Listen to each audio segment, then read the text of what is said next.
Hi everybody, and welcome to this first glimpse at the gameplay of Dune Awakening. I'm really excited to welcome you into our world, but I want to point out a couple of things. First of all, this is a beta. It's beta footage, so you'll see bugs and you'll see things that need polish still. And secondly, our tutorialization is still a work in progress. With that said, let's get into it. The start of the game, Dune Awakening, begins off-world on this large spaceship. Show yourself, child. It is here, in the presence of the Reverend Mother, the character creation begins. Now the first thing you'll do is choose your preset avatar. Some of these are heavily inspired by the Denis Villeneuve movies. Once you've chosen a base visual look, you can then move into the depths of character creation and make choices about how your character feels, both in terms of age, but also a plethora of physical attributes. Our goal in giving players access to a detailed character creator is to really allow them to create the avatar that lets them fulfill their fantasy of living out their dreams on Arrakis.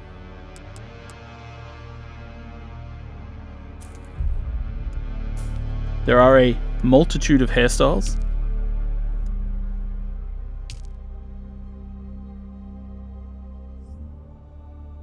and other things such as tattoos for players to choose from. You can even choose different styles of lipstick and eyeshadow.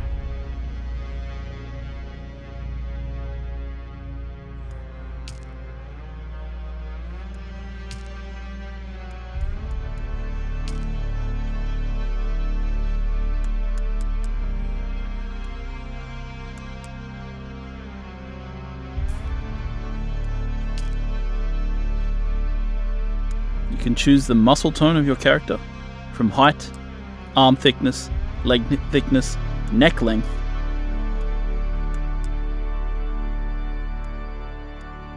Once you finish your character, you choose your name and enter the world. And once you've customized the avatar that you want to play in the game, Have they told you well, then we what move I into am? the second phase of character creation. Then I will sift your words for lies. Let's begin. Where were you born? The second phase of character creation A world of is where water. you, as a person who may or may not know Treaties. anything about Dune, get to make choices about who you were before the game starts. Where you come from, Bad advice. what caste you belong make a to bad in the Dune deal. universe, and of be course, close to perhaps power most is to importantly, walk the who your knife's mentor edge. was. Who was your mentor? Your mentor determines your starting set of skills when you enter the game. You must have been very young. The mind must be prepared, or the training does not take. The test is almost complete. Have you spoken truth? Come here. Kneel. Put your hand in the box.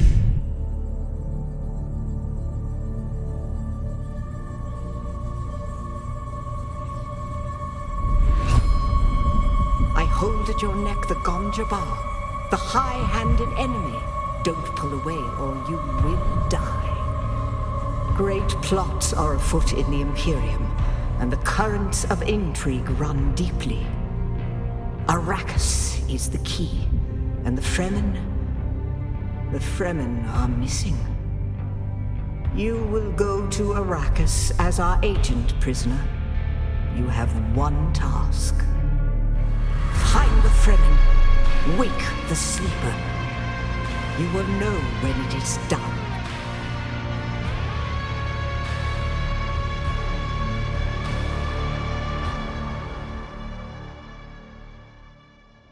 Now we're going to jump ahead a little bit in the story here, skipping past several events just to sort of get into the early new player experience of the game. And you'll see that the player, after various shenanigans, wakes up here in a cave. And as we sort of look around the cave, we'll notice that it's filled with Fremen and the remnants of, this ancient culture.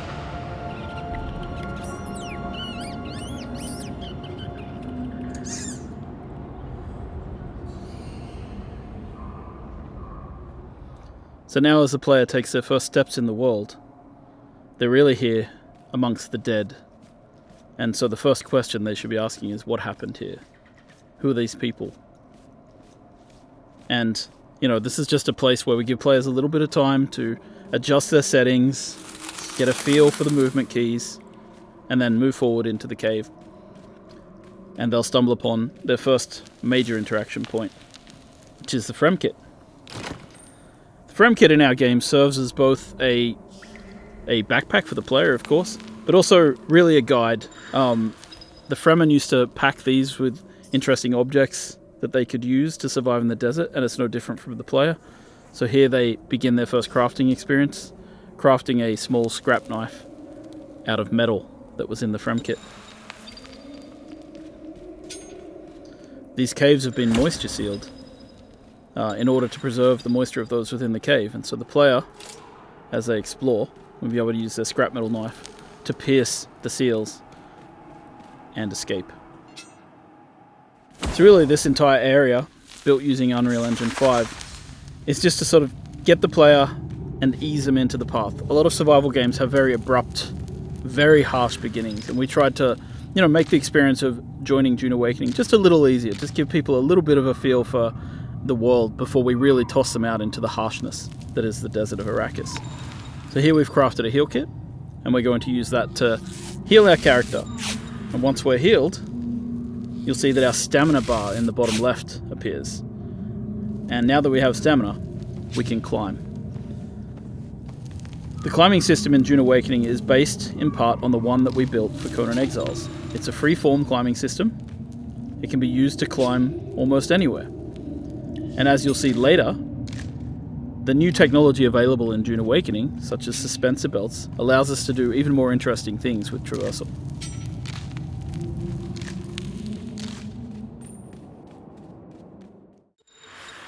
So once we've finished that first little section, we're jumping ahead, we're going straight into the harsh real world of Arrakis. And here are your first steps on Arrakis. Your ornithopter has crashed, and you've got to escape from the crash site immediately, because the sandworm always comes. And what you have to keep in mind is, these are the little ones. So these are the first sandworms you encounter in the game. There's bigger ones later on. The other thing that you have to pay attention to as a player is sunstroke and heat. So if you see in the top middle of the UI here, we've got this sunstroke bar building up. The longer you stay in the sunlight, the more chance you have of getting into the sunstroke state. And of course, our player here, not the sharpest knife in the drawer, has decided to stay in the sun and try harvesting water from plants. So he has become sunstroked. Sunstroke gives you a debuff. It means that your water goes down much faster than it normally would. That means you'll need to drink more often. So stick to the shadows, avoid the sun. It will eventually wear off if you stay in shade long enough. So now that we've made our way out of the first part of the desert and we're heading deeper in, we're going to start to harvest in the game world. So harvesting in a lot of these survival games is quite similar. In this case, we're picking up items, but we're about to pull out what's known as the cut array. And what we do with the cut array is we analyze structures to find their weak points, and then we cut along those lines to break open the structures and gain the resources inside. This is like mining. We apply it both to rocks, we apply it to metals in the game world. And at the start of the game as a player, you'll just be scrounging around, picking up, finding structural weak points in rocks that you can harvest, breaking them apart, and taking those pieces with you. Now we've jumped ahead a little bit, and we see that the player is starting to be affected by the spice in the air. And this means that players need to get somewhere safe, in shelter, before the spice overwhelms them and overwhelms their senses. And this is another large part of the game. We're not going to show too much of it today, but spice is a very important part. With the world broken apart by the War of Assassins, there are NPC bases scattered all over Arrakis. We're switching to a different character now, one who's slightly more advanced, and he's using his binoculars to mark an NPC outpost. We're going to mark that. That marker will then appear on our compass, and you're able to approach them in any way you like. In this case, our character uses a Shigawire claw combined with a suspensor belt to get up to high ground and approach the enemy base from above. Kind of one of the interesting things about Dune Awakening is just how you can combine the different abilities. And this is how traversal really plays into the game. Like, you end up being able to attack these bases from any angle that you'd like. Now, our player is going to craft the first gun in the game, known as a Mauler pistol, which translates to, the basic kind of weapon in the game. As you may know, in Dune, bullets are not the preferred type of ammunition. Instead, it's darts, which are fired at a slower rate in order to try and attempt to pierce shields. Now, this early in the game, enemies don't really have shields, so the player is going to sneak into the base from above and use a combination of their early abilities. In this case, dropping out a grenade, then sneaking around the corner, and beginning to get into NPCs head-on. Now, troopers are the basic shock troops of the universe, and their ability trees reflect that. Grenades, Shiga claws for moving around, and of course, they're able to take down people with headshots. You can see how suspensor belts really allow you to change your approach to combat.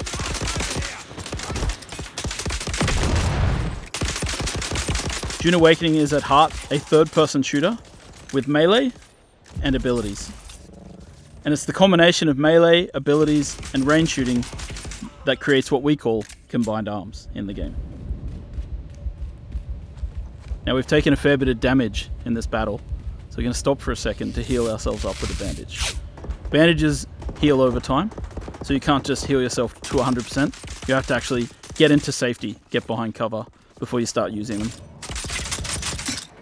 Now we're going to quickly switch to a slightly different character to show off more of the melee that we have in the game, because you're about to see that when a character gets in close, it's melee time. This character has Swordmaster abilities. First of all, the knee charge, which is about getting in close to do damage in combat, and then quickly setting up to a riposte, which allows you to parry and return massive amounts of damage to your enemy. Of course, later in the game, when enemies have shields, melee is a much more emphasized style of combat. And you see that when a player is not really equipped to handle ranged characters, they have to fall back on their abilities to get in close. Now, we've switched again. Now we're going to switch to a set of Mentat abilities. One of these abilities is known as Battlefield Calculation. Using Battlefield Calculation, the Mentat is able to calculate from anybody that they see what they're carrying and what they're wearing. I don't like the sound of that. Now we've dropped out our Hunter Seeker, and we're using our Hunter Seeker ability to take down enemies in the world really quickly. You hear that? Now obviously when you're playing with a friend, you want to combine your abilities and work together. In this case, the Mentat's able to point out to their friend where people are in the world and how much ammo and stuff they have. And you'll see that when enemies go down sometimes, they go into a down but not out state. It's up to you whether you execute them or continue to fight.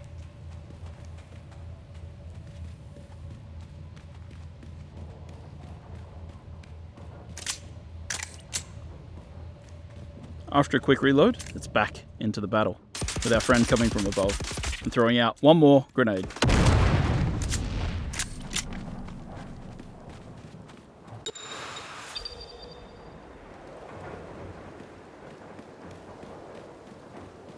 And once you've defeated your enemies in battle, sometimes you just gotta take their blood. In order to get water, the player's going to have to craft themselves this blood sack and this blood extractor and use it to harvest blood from their fallen enemies. Now, in our game, it's not always a good thing to just take blood from people. It's potentially bad and can only be used for certain things. Once you've extracted the blood, you can then of course drink it. As you'll see here, the player takes a big sip from their blood bag. But when they do that, it causes a debuff because the blood is not exactly pure, and drinking blood for water is not exactly a one-to-one scenario. So you'll see that our health bar got shorter while our water bar went up. And so being a blood drinker is not always looked upon in the right way.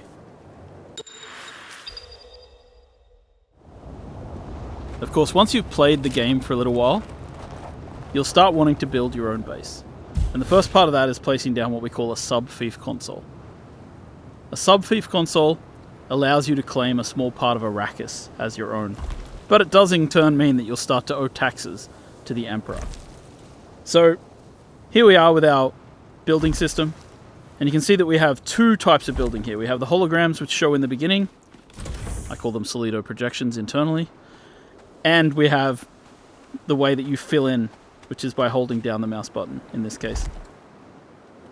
So the cool thing about this is it allows us to have this cooperative building system. So you'll see that one player places out the solido projections and the other player fills them in with the materials from their inventory. This is just a way that lets people play together and build together in an interesting and exciting way. We've seen through our experience with Conan Exiles that some people just love to build in these games. So we've created a system called the Blueprint Building System that allows players to save a copy of their base as one of these giant holographics. Then they can take them out into the world and place them out wherever they like and then rebuild. And we have another system in the game which allows you to take these, big architectural designs of your buildings and sell them to other players on the exchange. Once again, this is a way to quickly move your base around the world. If you've got a design you like, you don't have to, throw it out immediately. And it allows you to create these interesting masterpieces. It also, as you can see here, allows you to, if you're not artistically minded and you don't like building big bases, you can buy them from other players.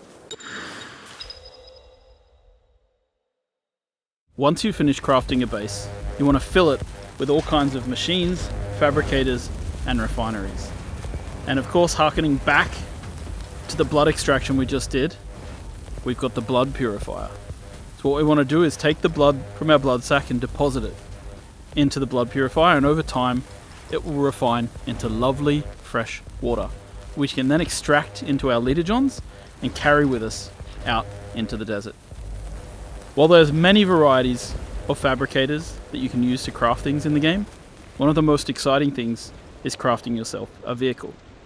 So we're opening the technology menu, and from here we're able to purchase the design for a sandbike. A sandbike is one of the early vehicles available to players in the game, and you can kit it out with different types of modules, including an extra seat, which allows you to bring your friends with you. So in this menu you can see we're fabricating ourselves a sandbike, and all the different parts of the sandbike have to be fabricated individually. So the player is going into the menu here, they're crafting different things which will make up their sandbike. And as you can see, it prints out in this kind of 3D printer type way, where all the materials are turned into these particles which then come together to form the different pieces of the sandbike. And you can see it's sort of all happening in the background here. And if we go out into the world view, you can actually see the pieces forming up inside the fabricator. So a base with lots of these fabricators going is actually pretty cool and pretty busy. Once we've done, we jump back in, we pull things out of the queue, chuck them into our inventory, and then we use the welding tool to place out vehicle pieces. Now again, this is a cooperative activity. We've thought about multiplayer, so any other player could be working with you to place modules and pieces of this bike. And so we're going to assemble this bike, but of course when you work on larger vehicles and your friends are with you, you'll be able to work together to craft big things like transport ornithopters or sand crawlers. And so we're going to add the body to this, and we're going to add an extra seat just in case we want to bring our friend with us out into the world. Once the bike's been assembled and fueled up, you jump on and you can head out to explore the greater areas of Arrakis.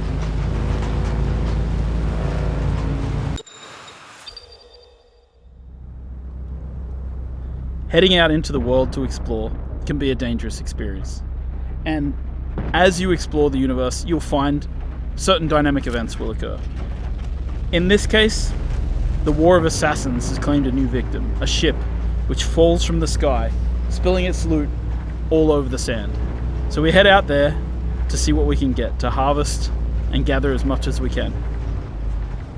Of course, the problem is, this is extremely visible to everybody in the nearby area.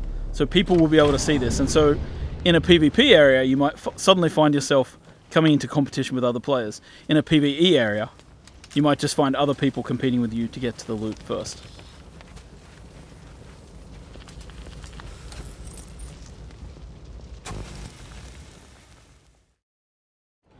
And of course, at night time, there are different kinds of threats.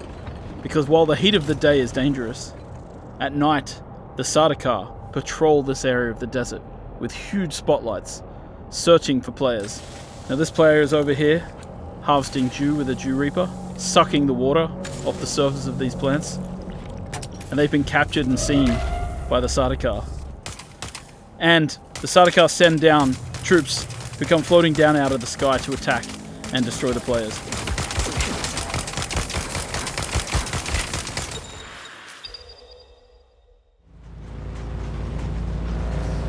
Now, of course, as mentioned, traveling on the surface at any time risks drawing a sandworm.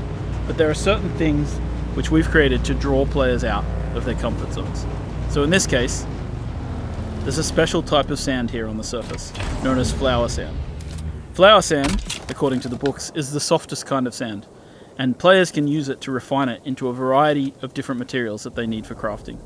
So you want to come out into the desert and you want to try and find flower sand.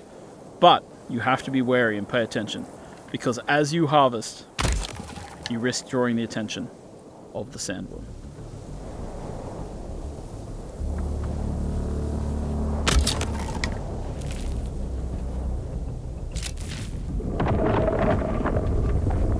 We've awoken the beast. The sandworm is coming. We spent too much time out here and it's coming to get us. Now you can see in the middle of the screen the indicator showing us that the sandworm is angry and it's coming after us.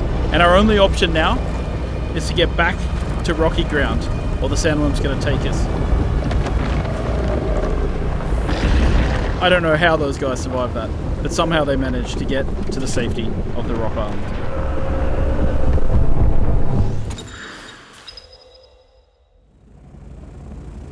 Once you've crafted your first ornithopter, you'll be able to take to the air and your entire perspective of the world shifts. From here, it'll make traversing the world a lot safer because you can avoid the sandworms.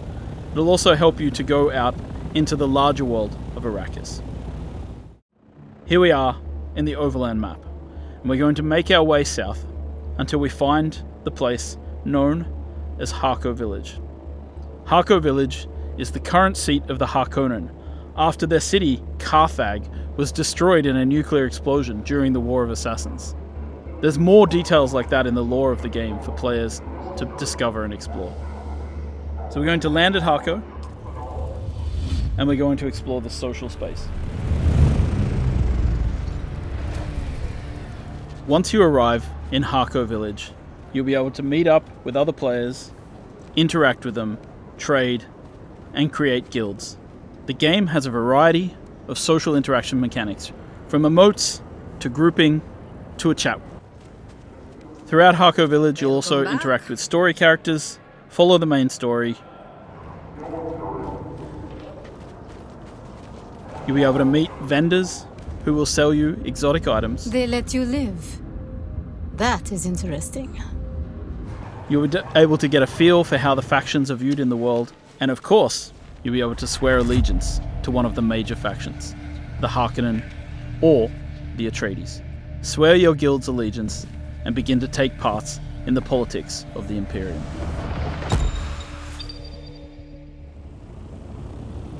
Once you've grouped up with friends, you should go out into the world and find desert Imperial testing stations.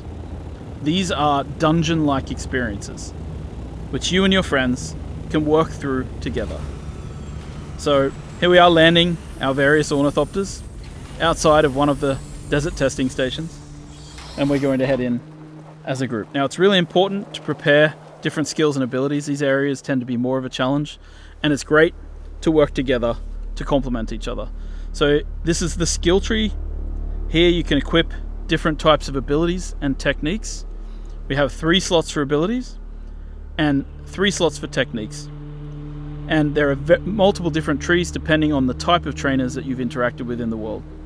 So our character here is going to equip a series of abilities that complements the rest of their group. In this case, Swordmaster techniques. Alright, so we're heading in, and of course you can use dispenser belts to traverse, as you'd expect. And we're going to explore this Imperial testing lab. You've entered Desert Botanical Testing Station number 163. I'm Dr. Wen Omeka, Senior Plant Geneticist here at the station. Testing stations have storylines, as well as enemies to fight and loot to be found. So you really want to go in here and enjoy the experience. Playing through with friends, working together, using different weapons and trying out different techniques. Now this player has placed out a portable cover. This is a different ability to what we've seen before. And you see that the enemies here have shields. Using the flamethrower, it's easy to get through a shield because you can burn the air around them.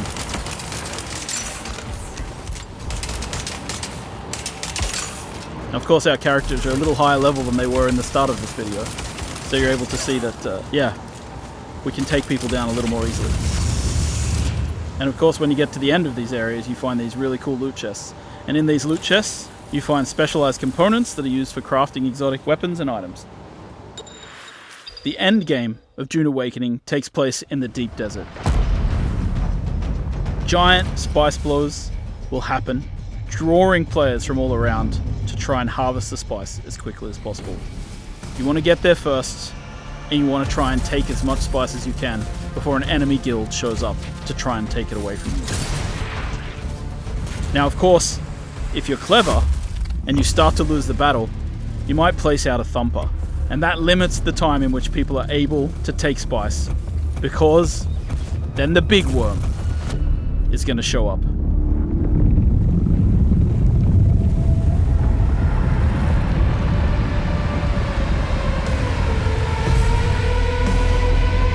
I hope you've enjoyed this brief glimpse at the gameplay of Dune Awakening, and we're really excited to have you join us when the game releases.